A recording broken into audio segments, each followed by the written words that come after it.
So, so we'll again start a new lecture, and first I'll just go through the contents of last lecture, just a quick recap, and then we'll start the contents of this lecture.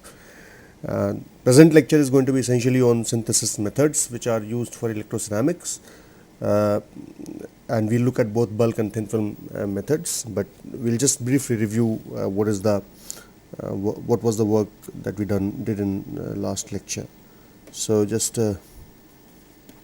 recap. So in the last lecture we looked at what we call as multiferroic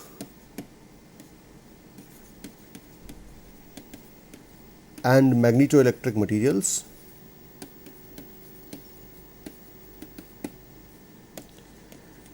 These materials, as the name itself suggests, that multiferroic is a material, is a type of material which has more than one ferroic ordering in the single phase, and magnetoelectric is a material which has coupling of electrical and magnetic properties and not necessarily having ferroic properties in the single phase. Now these materials, as you can guess, they offer a variety of exciting applications simply because they offer they can afford more than 1 degree of freedom for the control of device operation, and this is what makes them really important. And some exotic applications like spintronic transistors, etc., or spin walls, which can be operated both electrically and magnetically, have been envisaged, although nothing has come into picture, has come into real world as yet, but the research is going on these materials. The difficulty is that these materials do not exist in nature, so they have to be made in the laboratory, and they are not easy materials in the sense that many of these, because the requirement, what we are concerned with typically is coexistence of electric and magnetic ordering, ferroelectric and magnetic ordering.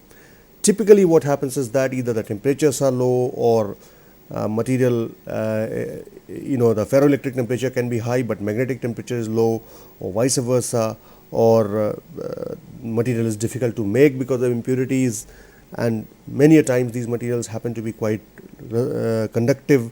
As a result, ferroelectric applications are very badly hampered.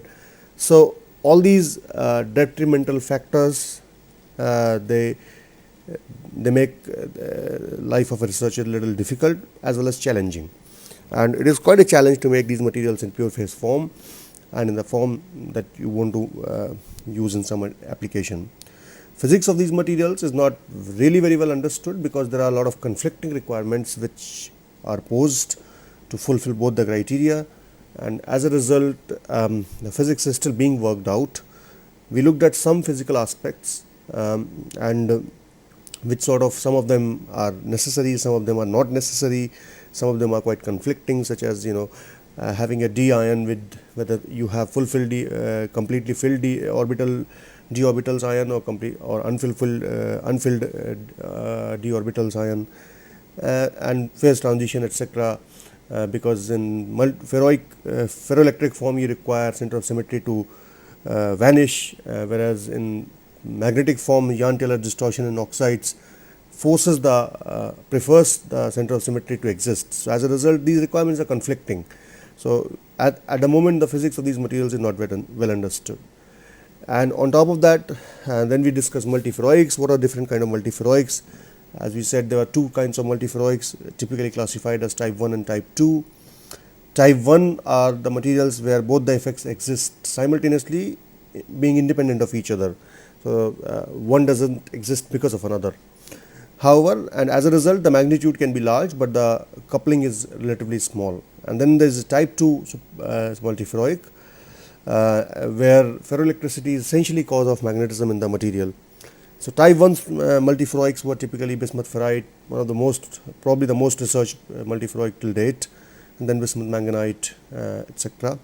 Then you had type 2 materials like TBMN25, etc., which are a little more complex materials, but they are exciting because they can give rise to fantastic properties and strong coupling of magnetic and electric order parameters. And then of course you have composites where you don't have these two ordering in single phase, but rather you mix two phases having each of these orderings, and then through either interface or strain, you expect that, some coupling in these two properties. So this is what we discussed last time. So what we are going to take up in this lecture, which is probably going to be last lecture of this module, this entire course, we are going to look at the synthesis methods of for electroceramics. Now, the requirement of synthesis methods or the understanding of synthesis methods is required because these electroceramics need to be used in both bulk and thin film form. So, for instance, bulk form, which is a pellet form, which is not a thin film form. Typically, how do you define bulk form and thin film form? Are differentiated on the basis of dimension.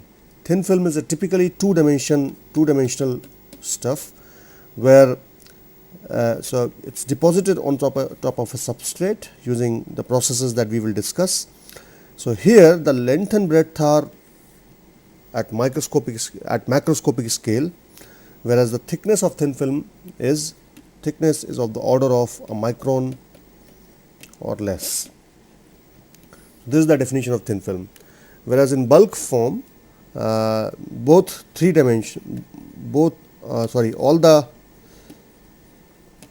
three dimensions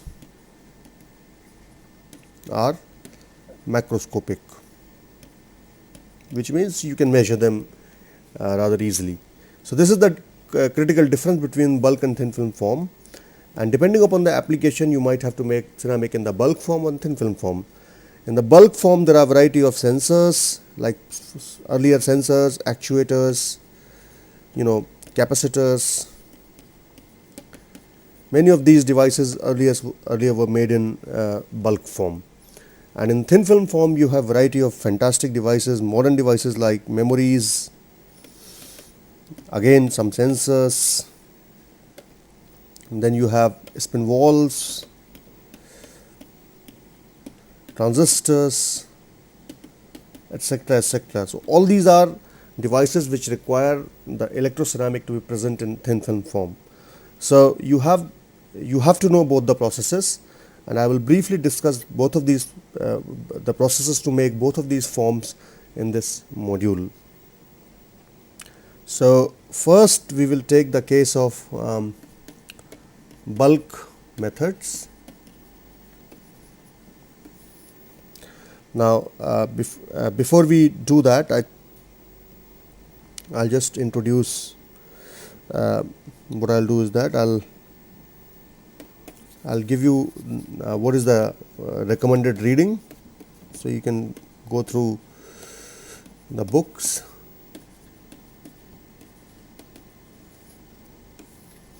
Now, recommended reading, first one can be introduction to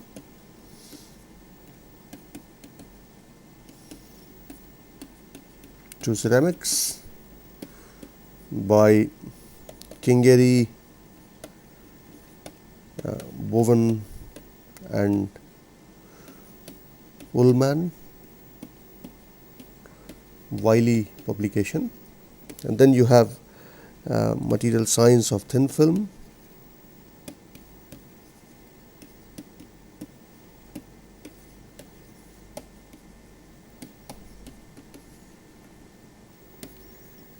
by Milton Oring. These are the two primary texts. There are a variety of other texts and papers and reviews which you can discuss, which you can read through the internet or library and get an understanding. But these are two important, and this last book is from Academic Press. Most of these books are available in libraries, as well as there could be e-copies for which you have to pay probably, and there are plenty of journals and journal review articles which give you information. So we'll first look at what is called as bulk methods. Now, in case of bulk methods, there are various steps. Now, the sizes that we are talking in case of bulk range between a few hundred microns to few millimeters or more. Okay, so these are size ranges that we are talking about. So a typical method to make a bulk form would be to start with selection of material. So the first step in this whole process, step 1, can be selection of materials. So of course you have to know about the materials, the raw materials that you're going to use. Since the final phase is not available as a material itself, you need to choose precursors, which means, for instance, if you want to make an oxide AbO3, then you might be interested in choosing raw materials. So for instance, the raw materials could be A2O3 and B2O3. You have to mix them, you have to prepare them, that we will see a little while. So basically, selection of materials for the desired end product. So if your desired product was AbO3, you could have A2O3, B2O3 oxides. In some cases, oxides may not be available. So these are, let's say, oxide powders. In some cases, oxide powders are not available. In that case, you look at chemical precursors.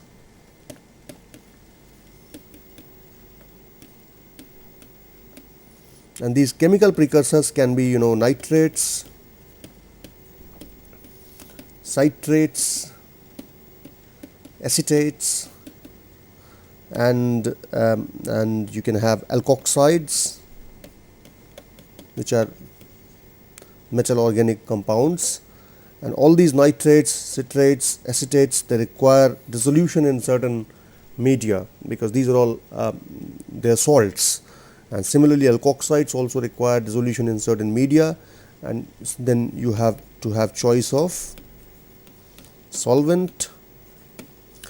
And choice of solvent, sometimes you also have to, solvent may not be stable, so you need to think about stabilizers.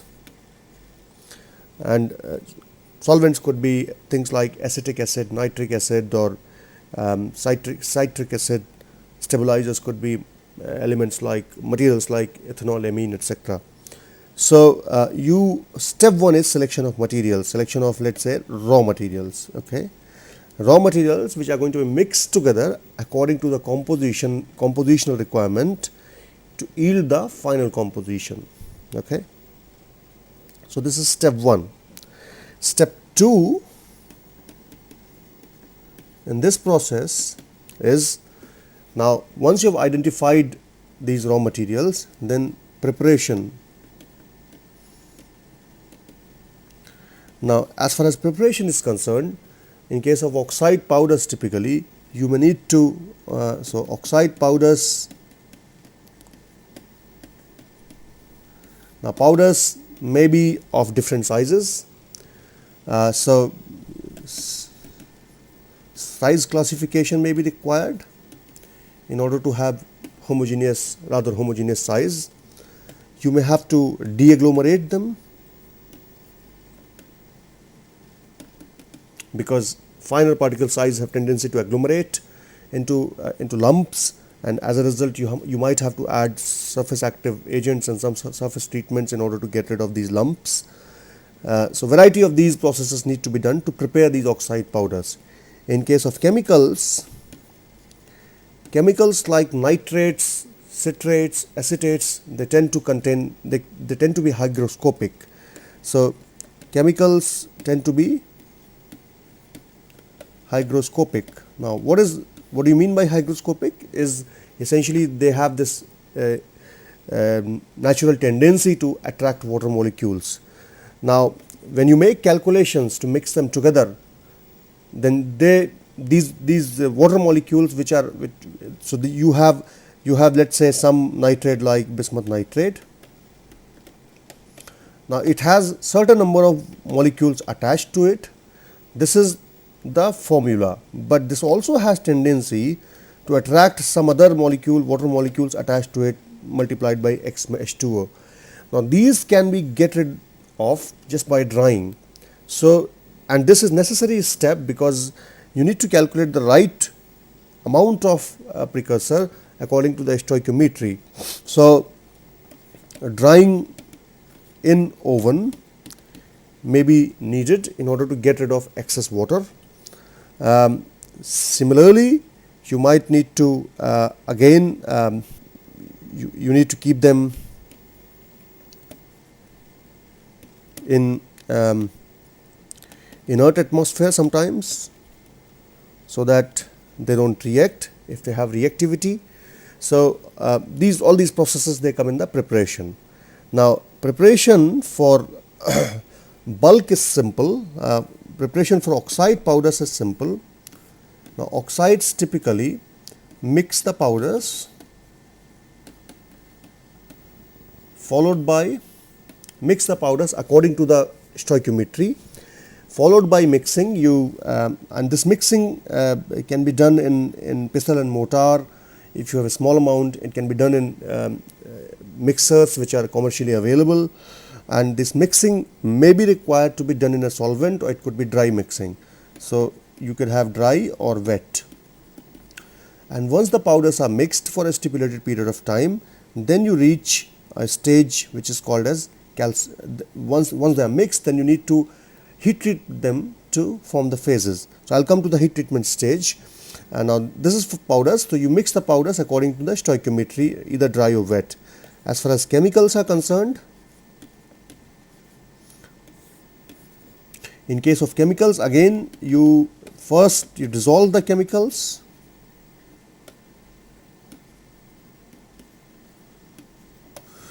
in appropriate solvents.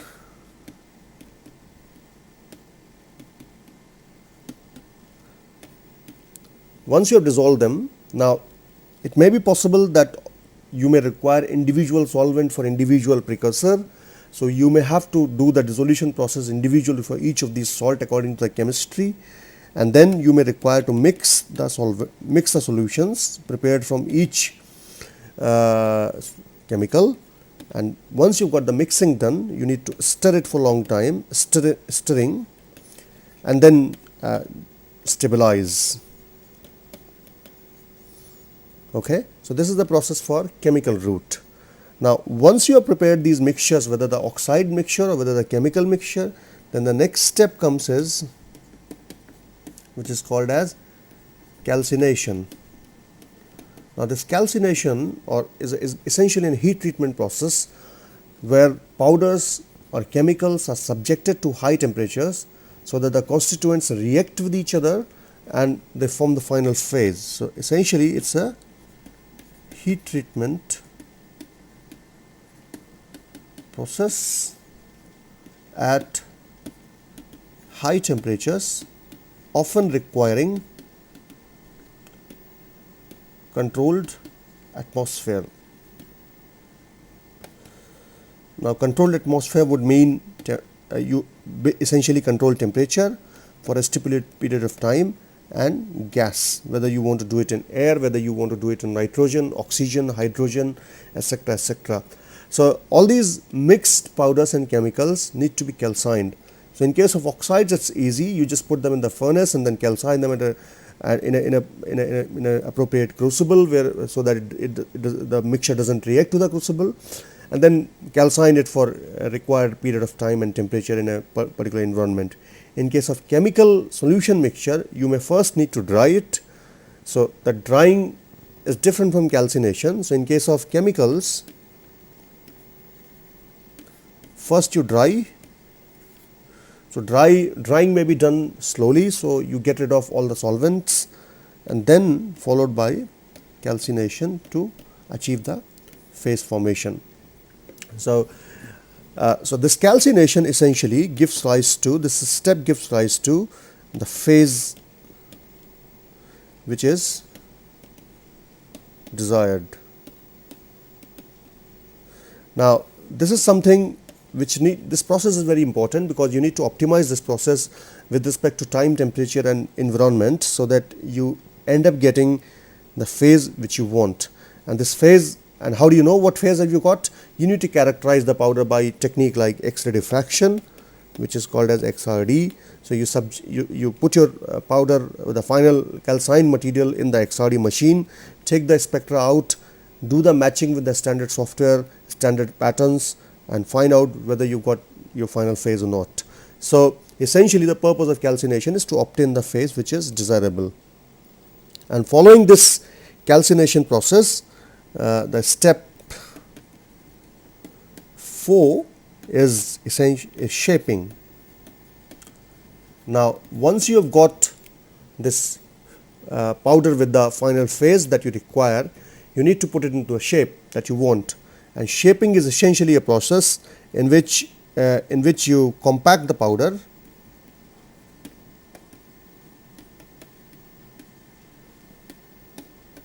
in a die of appropriate shape that you want.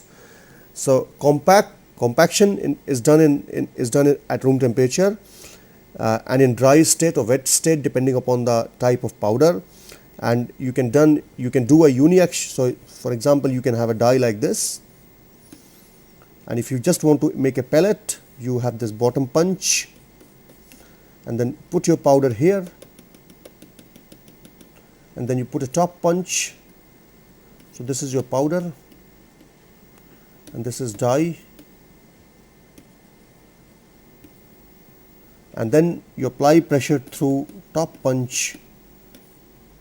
As a result of this pressure, the powder gets compacted, and what you get is a pellet of this final thickness. So this is a simple process. You can have much more complicated process if your shape is complex.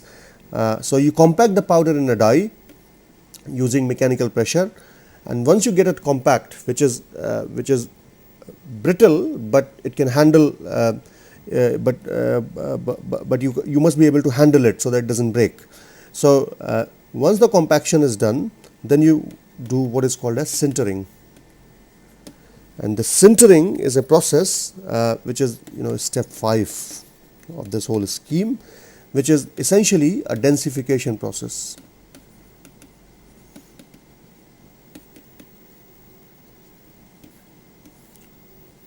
And this densification process is, so what you got at this stage is a loose compact, and here you might have densities varying between 40 to 60%. 40 to 60% density is very low. So powders are essentially touching each other through mechanical forces. They are sort of welded with respect to each other, but the pores are not filled. So sintering, what happens is it's a high temperature process. So because of high temperature, the mobility of atoms in the compact is higher. So as a result, the pores, now the driving force for sintering essentially is the reduction in surface area, because you have porosity. So you have a lot of surface area, and as you know, surface energy is a positive energy which needs to be provided. So it wants to get reduced to reach a minimum energy, to reach a low energy configuration. So driving force essentially is reduction in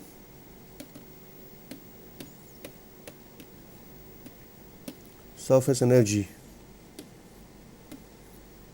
and this reduction in surface energy forces the loose compact to become a dense material by elimination of pores through diffusion of atoms via this driving force and curvature effects, and as a result you have a dense compact. So you have a dense compact which will have density typically greater than 90%, and this is what is used in the final application. And then once you have achieved sintering, then this is subjected to finishing. So you just need to finish it to such as surface cleaning, etc., needs to be done to make the final product. So this is what is the scheme of making a bulk material essentially from starting powders. Now you must take some care in this whole scheme. The care essentially is taken at various steps. When you start with the step 1, from step 2, let's say, step 1 is powder selection, step 2 is preparation. Yes. So first of all, the choice of chemicals here is important. One must choose chemicals whose constituents are easy to evaporate, which don't make complexes which are difficult to break or crack. So as a result, choice of chemicals is very important, and that also affects the preparation stage when you mix them together in a variety of solvents. Then as far as the chemical route is concerned, and as far as the mixing is concerned, in case of powders, one must avoid agglomeration, because agglomeration of powders is a route to formation of secondary phases, because you will have non-homogeneous distribution of initial phases. As a result, the calcification will not be successful, because calcination requires high diffusion of atoms, and diffusion is a high temperature process. As a result, the solid state, if you have compositional gradients all across the material, that would be deleterious to the final product, which you don't want to the final phase formation. And similarly in chemicals, one must take care while mixing them and stabilizing them, so that you control and here the process which are to be controlled are pH, viscosity, molarity. So all these parameters need to be controlled in order to get a good solution. And then of course you have calcination step, where time, temperature and environment is important, and then sintering is important, shaping and sintering is important, and here the care must be taken so that you don't have cracking in the final product. So the way you heat it, the way you cool it, the way you hold it at high temperatures, it's important that thermal gradients are taken care of and the heating process taken care of, so that you don't end up with cracking in the material. So this is the complete scheme of bulk formation processes. Now next stage is thin film processing.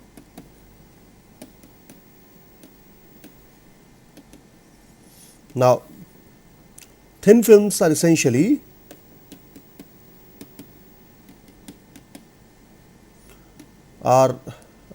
forms with one dimension smaller than a micron. So it's essentially a 2D structure. Okay. So as a result, they have a large surface area, and so if this is a substrate, you have on top of this you have a thin film, and of course you have a other dimension as well. So you can see that these two dimensions are large as compared to this dimension. So there is a large aspect ratio there. Length and breadth are much higher than the thickness of the film.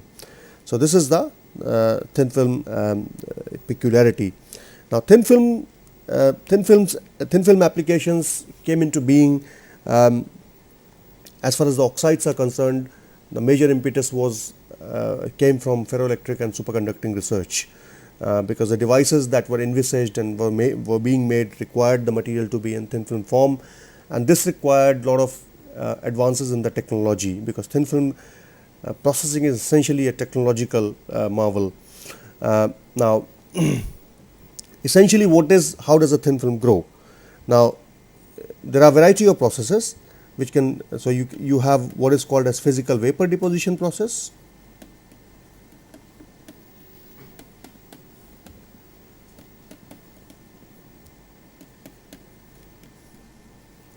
And then you have chemical processes. Now in case of physical vapor deposition process, material starts to grow. Essentially the process involves transport of atoms, so material in the atomic form, to the substrate surface, and then it grows on top of the surface. There are a variety of growth mechanisms as well, which I will briefly discuss. And then in case of chemical process, what you have is, there are two processes. One is the solution processing and second is chemical vapor deposition. In case of solution processing, you use solution, spin coat it on the substrate, and then you have nucleation and growth. So it's a rather different process as compared to physical vapor deposition process. And in chemical vapor deposition, you use precursors and let them react on top of the substrate surface so that the final phase deposits on the substrate. So completely different processes. Now essentially, how does a thin film grow? You have a substrate,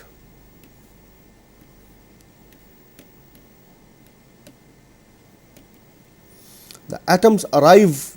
So these are your atoms. Let's say this is an oxide M. So you have O and then you have M atoms. They arrive from some source and then they travel towards a substrate.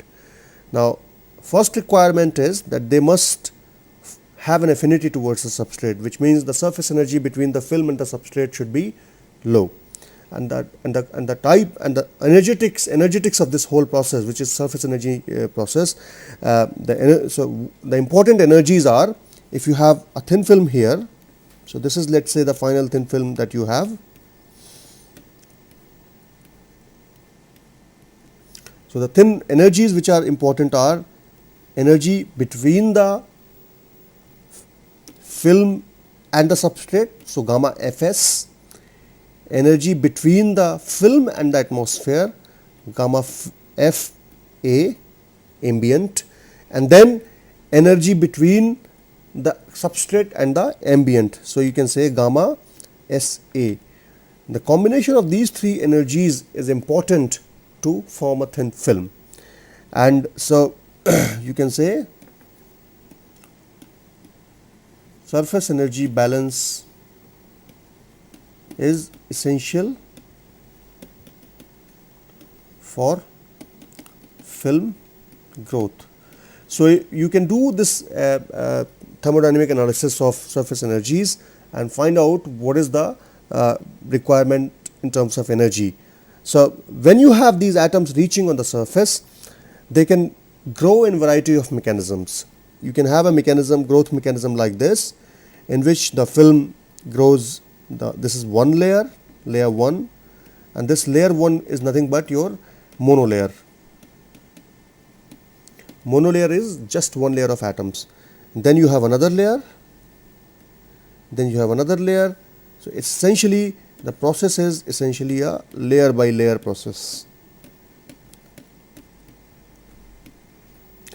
And then you have another process which is in which, because of energetics, what you find is that the film makes these islands, and these islands grow vertically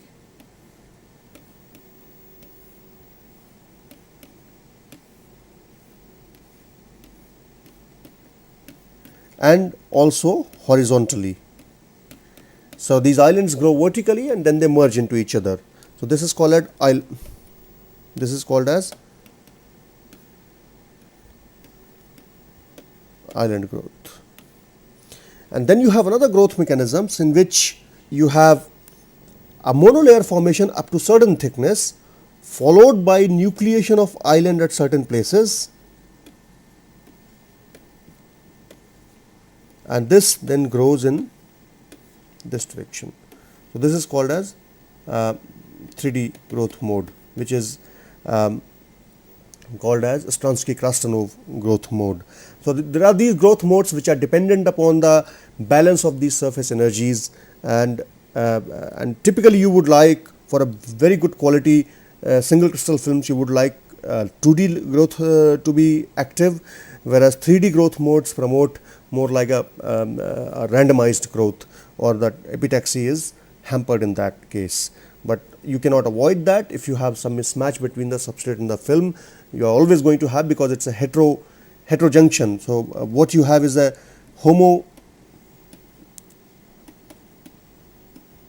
homojunction, which means two materials. So silicon on silicon is homojunction. Heterojunction would be,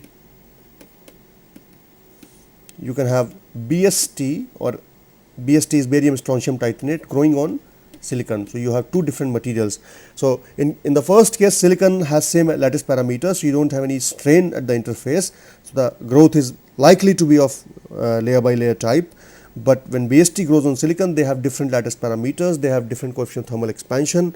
As a result, the stresses built in, and these stresses give rise to a 3D growth mode. If you want to read more about growth modes, you should read the book of O-ring. There's a completely dedicated chapter to it. I will not go into details of this, but it's a fundamental. If you want to get fundamental understanding into this process, it's essential to read those. Now, as far as the processing is concerned, processing is done by, as I said, physical vapor deposition process and chemical processes. So the first we will look at the physical vapor deposition processes.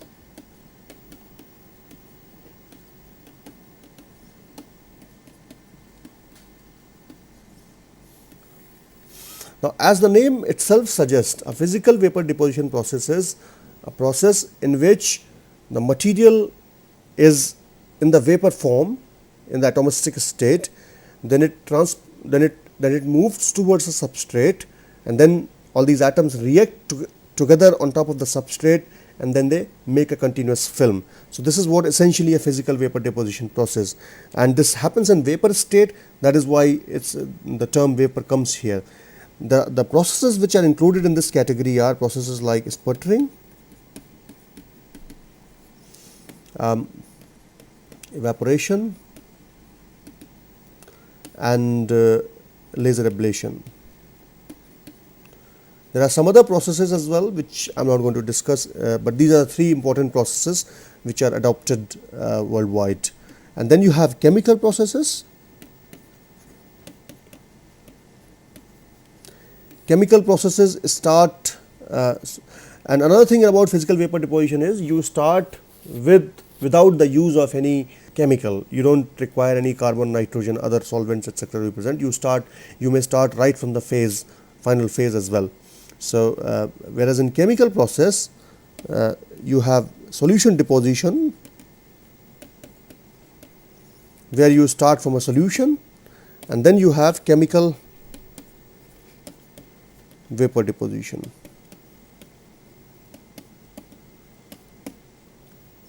Right.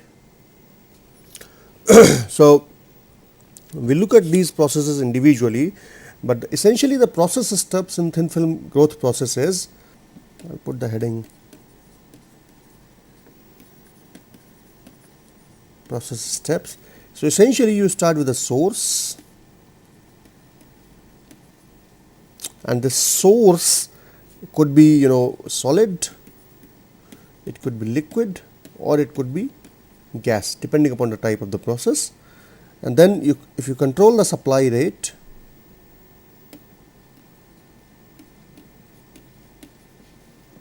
so supply rate control,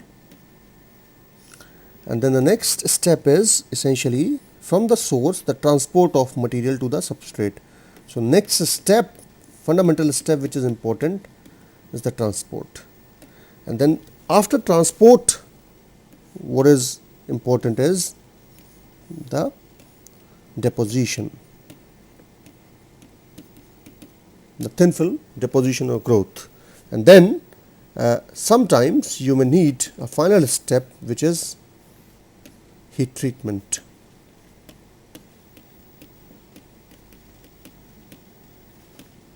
Now this deposition may require certain temperature, and heat treatment again is a temperature, time, and this will also require atmosphere. So temperature and atmosphere need to be controlled, and here time, temperature and atmosphere need to be controlled. Now this heat treatment process is of course an optional process. It depends upon type of material and type of deposition process that you have done. And then essentially this transport can happen, as I said, it can happen in in vacuum, it could happen in fluid form, or it could happen in plasma form. Okay. Here, as I said, the important steps are temperature and then reactivity. And once you have made this thin film, you need to do analysis, and this analysis is done by techniques like X-ray diffraction, electron microscopy, in order to get insight into the phase formation, and the feedback is then given to these steps so that you modify the process modification feedback. So this is how a thin film, a flow chart of a thin film growth process would appear like. Now, another fundamental difference between thin film process and the bulk processes is the length scales and the or you can say the pressure, which is related to length scales and the temperature. So if I make a plot of temperature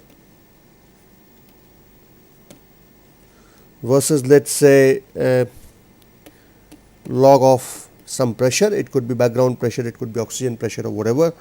Now, vacuum deposition typically happens at lower side. So let's say these pressures are from 0 to somewhere around maybe 14. So you can divide this 1, 2, 3, 4, 5, 6, 7, 8, 9, 10, 11, 12, 13. Okay, and so what you have is the temperature range of, let's say, 500, 1000, 1500 degree, 2000 degrees centigrades. So vacuum deposition typically happens at very low pressures. So you might have 10 to the power 1, 10 to the power 2. If you're writing in log, then it's 2 and 1, it's just 1 and 2.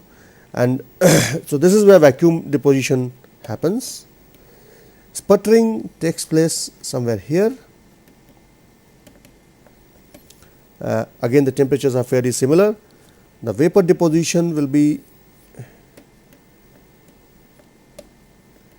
somewhere here. And if you look at the sol-gel process happens at atmospheric pressure, and sol-gel, and then you can have some other processes like CVD, etc., which may happen somewhere here. You will have, sol-gel, the temperature could be lower on the lower side. So you can have, this temperature, higher temperature could be for annealing, and these temperatures could be for the drying, etc., lower temperature. So very broad range you can have in sol-gel.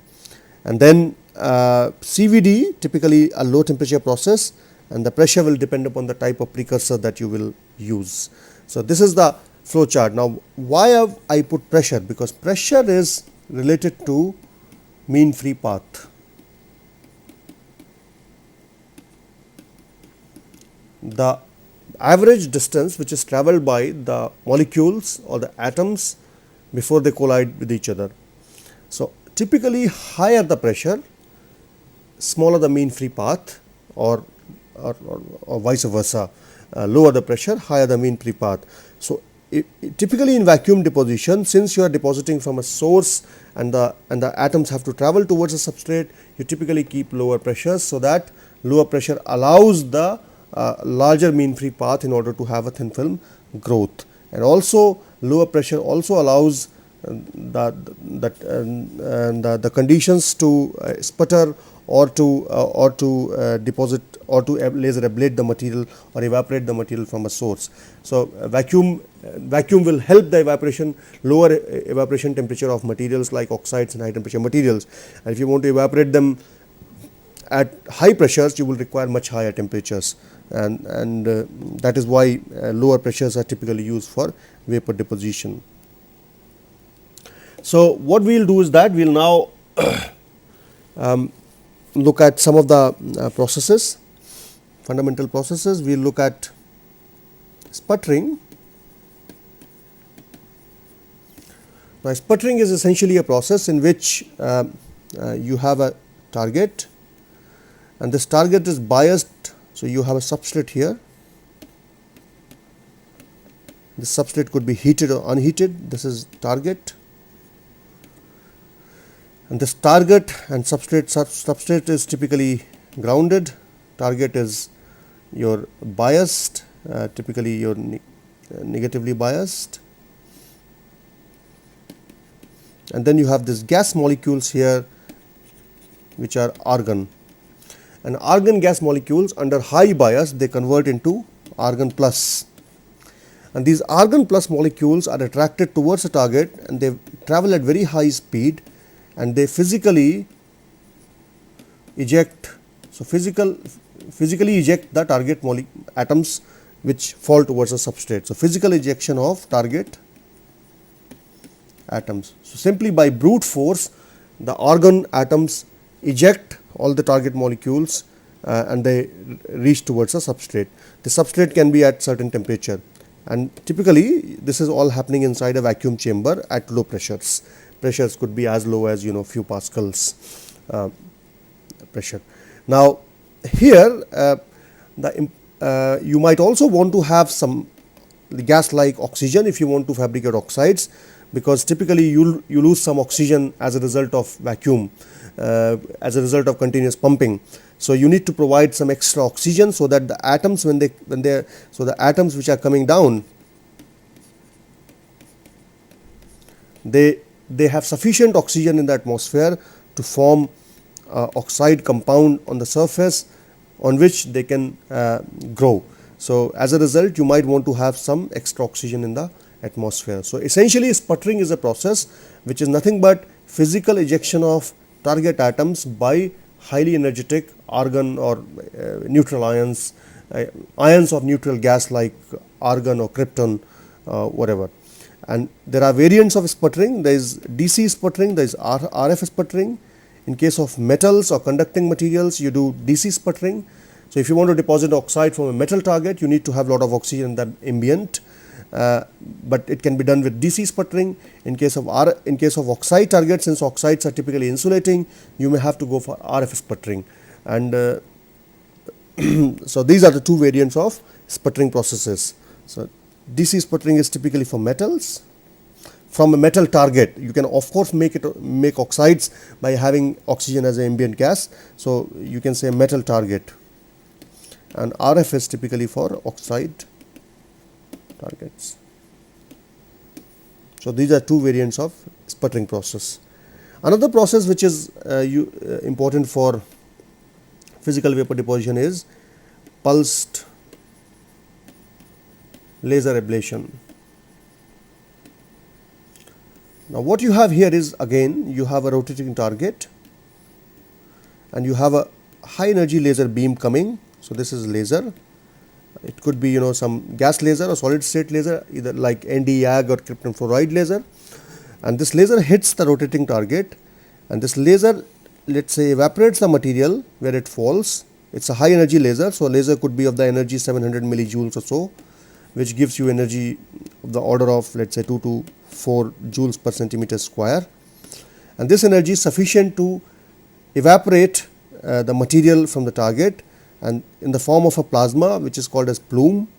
I forgot to mention that even in the here you have a plasma. So, this whole thing is a plasma, and plasma is nothing but a mixture of high temperature or high velocity ions, positive and negatively charged ions. So, essentially it is a charge neutral thing in itself, but you have variety of atoms in there and which are at high energy. So, as a result, plasma temperature can be quite high. So, here what you call as a plume, and this plume is nothing but a mixture of all the atoms which is coming from the target. So, this is your target, and this could be a complex material like AbO3. So, you have A material, B, you have A atoms, B atoms, O atoms, and then of course, it is done in a vacuum chamber, and so you have some vacuum here which can have some background gas like oxygen, and this plume deposits on top of a substrate which can be at high temperature, and oxygen of course is provided in the background so that there is no oxygen deficiency, and this plume is like a plasma, and this plume deposits on top of a substrate at high temperatures, and this gives you a nice film. The advantage of pulse laser deposition is it can completely replicate the target stoichiometry into substrate. So, very good for complex materials. But the disadvantage is it's a small area process. In case of sputtering, if you go, It's very good for simple materials, fast, and you can make large area. So these are some of the advantages of sputtering. On the other hand, PLD can be, pulse laser deposition can be little slow as well. So these are the two processes which are physical vapor deposition, and of course you have thirdly, which is called as evaporation. So in case of evaporation, you have a, let's say, a source containing oxide powder, and this source is heated through resistive heating. So you have resistive heater, and this all action is happening in the vacuum, and as a result of low pressure, so low PO2, as a result of low pressure, these are evaporated at reasonably low temperatures, and these molecules travel towards a substrate.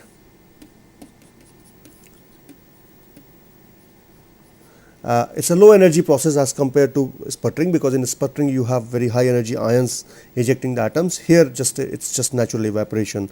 So ions travel towards the substrate and make a continuous film.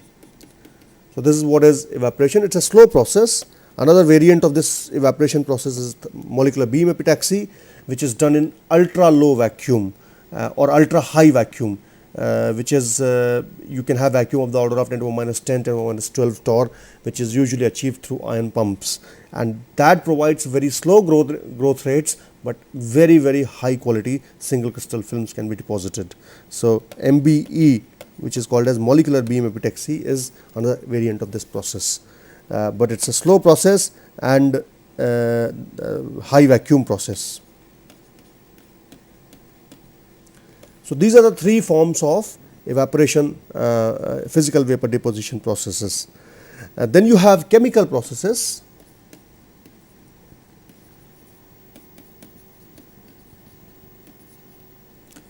In case of chemical processes, the first process is spin coating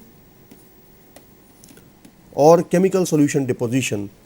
In this process, what happens is that just like you prepare a solution in a similar manner as you prepare for bulk processing, control its pH, viscosity and molarity, and then you have a spinning substrate. So you drop, so you have a dispenser, and from that you deposit a drop. So you just spread this with the solution, and then you spin coat it. And when you spin coat it, the excess solution goes out, and what you have is a continuous layer. And the requirement here is the substrate should be prepared so that the solution is completely covering the surface. So the surface should provide good adhesion to the solution, which means it should be hydrophilic in most cases. So you need to do some surface treatment for the substrate.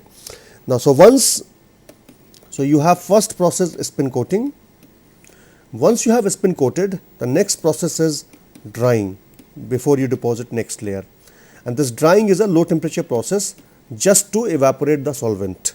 And once you have achieved drying, you again make another layer, then again dry, and then again another layer. So this process is cyclic, and once you complete this, once you have a complete stack of films, then you anneal it or heat treat it, and this annealing is a function of time and temperature in controlled atmosphere, and this heat treatment will give you what is called as a final phase. Typically this process is a low temperature process, but it gives you polycrystalline films, whereas physical vapor deposition processes, evaporation, pulse laser deposition and sputtering are very good processes for making single crystal films, which are also called as epitaxial films. So this gives you sort of polycrystalline films, and low thicknesses are difficult. So here you get polycrystalline films with a slightly inferior morphology, Thinner films are difficult, and also and advantage is it's a large area process. So it's a large area process, and it's a fast process. It's a cheap process because you don't require any vacuum, so you don't have any massive instrumentation.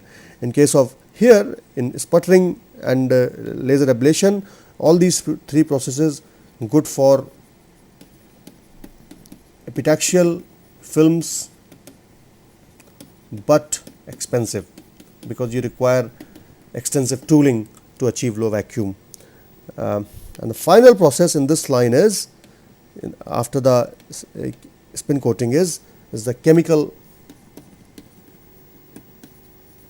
vapor deposition. And what you have here is essentially a chamber in which you have a heated substrate,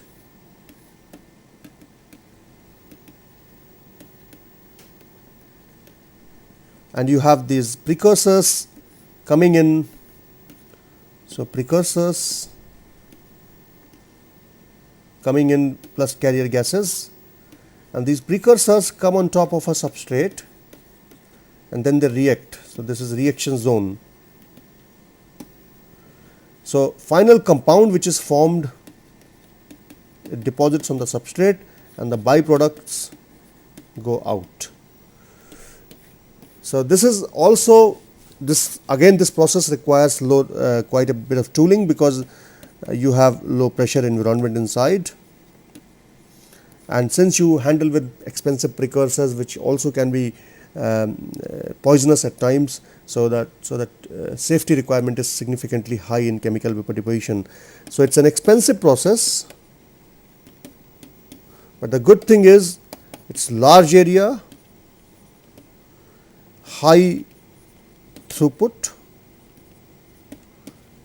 process, and it can give you high quality films. So there are some very good advantages of chemical vapor deposition processes. So these are some of the processes which are used for thin film deposition of these electroceramics. Now the parameters which are of importance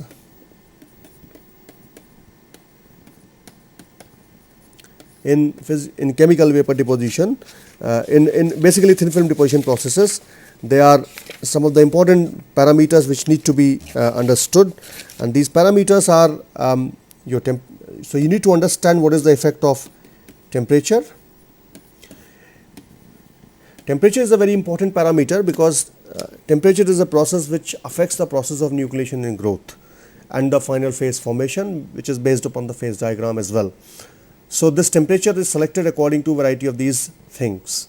Temperature is also useful in achieving single crystal films because higher temperature promotes the mobility. So typically epitaxy is promoted at higher temperatures, while lower temperatures give more or less polycrystalline films.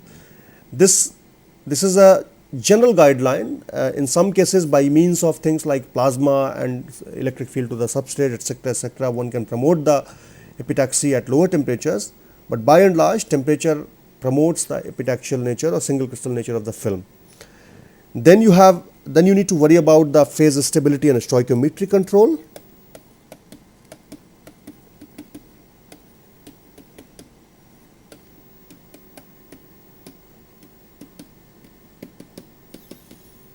And this is a very important parameter because most of the oxides are complex oxides. So the cation ratios with respect to each other as well as to anions are very important. Because as you know that defect chemistry can be quite tedious for most of these oxides, and it can give rise to unwanted effects. So one needs to maintain the stoichiometry well, and stoichiometry also affects what is the final phase which is going to be formed. So control of stoichiometry is very important. Some ions happen to be volatile, so some like bismuth or lead, they can be volatile. So you may sometimes require to put extra bismuth and extra lead in the starting material so that you end up with the final desired composition, and this will affect the phase stability of the desired phase, and then and this is particularly important for superconducting and ferroelectric oxides. And the third important part is substrate effects. choice of substrate is very important, what kind of substrate you choose, because substrate has very strong role in promoting certain phases, promoting certain kind of orientation, and also any reactivity with the film. So as a result, choice of substrate is very important. It also affects what kind of atmosphere you can have inside the chamber, whether you can have oxidative atmosphere or not, whether you can have a high temperature or not. So choice of substrate is important, and then what is important is finally structure and morphology. For many applications, you require the structure and morphology to be as smooth as possible. So objective is to choose conditions so that you end up with a 2D growth than a 3D growth. 3D growth typically leads to higher roughnesses as compared to 2D growth. So these parameters need to be kept in mind in order to grow high quality films, and the interplay of all these parameters is extremely important. So essentially in this module, in this final lecture, we have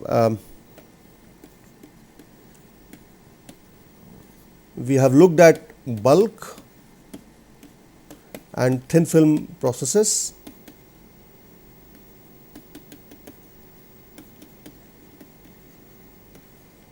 and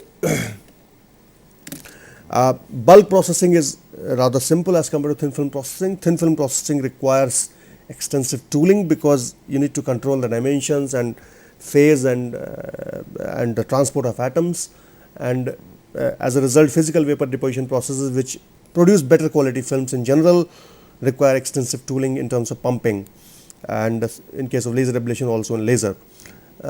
In case of chemical processes, chemical spin coating is a very efficient and very nice large area process, but there are some disadvantages, such as it cannot make very good extremely thin films, and morphology control can be little difficult because it tends to give polycrystalline and rougher films.